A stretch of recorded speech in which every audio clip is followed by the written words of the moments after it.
ये जो श्री रामचरितमानस है, ये मुनियों के मन को प्रिय लगने वाला पावन सुहावन ग्रंथ और इसकी रचना भूत भावन भोलेनाथ देवादिदेव महादेव भगवान शंकर ने की और श्री तुलसीदास जी ने भी इसी रामचरितमानस को नागरी में लिखा।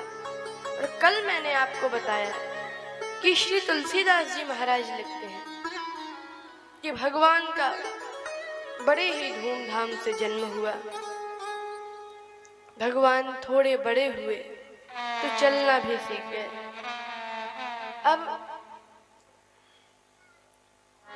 गुरु ग्रह गए, गुरु ग्रह गए पढ़न रघुराई, अल्पकाल विद्या सब आई। गुरु ग्रह गए पढ़न रघुराई, थोड़े ही महाराज श्री राम जी, लेकिन दशरथ जी ने कहा नहीं, मैं इनको नहीं दे सकता। कहा कि नहीं नहीं, ऐसा नहीं हो सकता, देना ही पड़ेगा आपको। तो वशिष्ठ जी ने समझा बुझा दिया। तो दशरथ जी ने राम जी और लक्ष्मण जी को श्री विश्वामित्र जी के हाथ में देते हुए कहा, तुम मुनि पिता आन नहीं को। और अब अयोध्या से चले, हर्षि चले। तो कौन सा यज्ञ? कहा कि धनुष यज्ञ सुनि रघुकुलनाथ। हर्षि चले मुनिवर के साथ। धनुष यज्ञ का नाम सुनते ही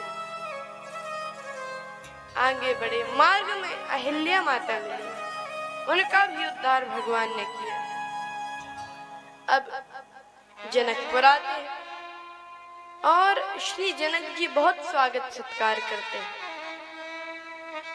और अब जनक जी मिलने आते हैं विश्वामित्र जी से। श्री राम जी लक्ष्मण जी का भी दर्शन करते हैं। और अगले दिन समय जाना, गुरु आयुष पाई, गुरुदेव का आयुष पाके गुरुदेव ने कहा जाओ मेरी पूजा के लिए पुष्प तोड़ लाओ।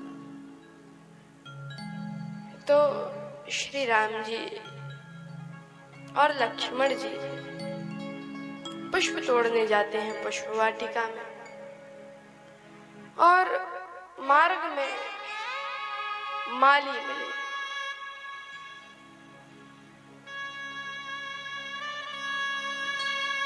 कहते हैं माली कि श्री रघुनाथ जी सुनिए, हम बाग के भीतर जान न दें, हम जाने नहीं देने। हमने सुना है जादू बड़े तुम जानत हो, सोई जान के टोना आप चलाई है। हमें पता है कि आप जादू जानते हो, हम नहीं जाने देंगे। कहा क्यों? कहा कि अरे अगर आप चरण छुअत उड़ गई शिला, प्रभु कर छुअत बिटप उड़ जाई।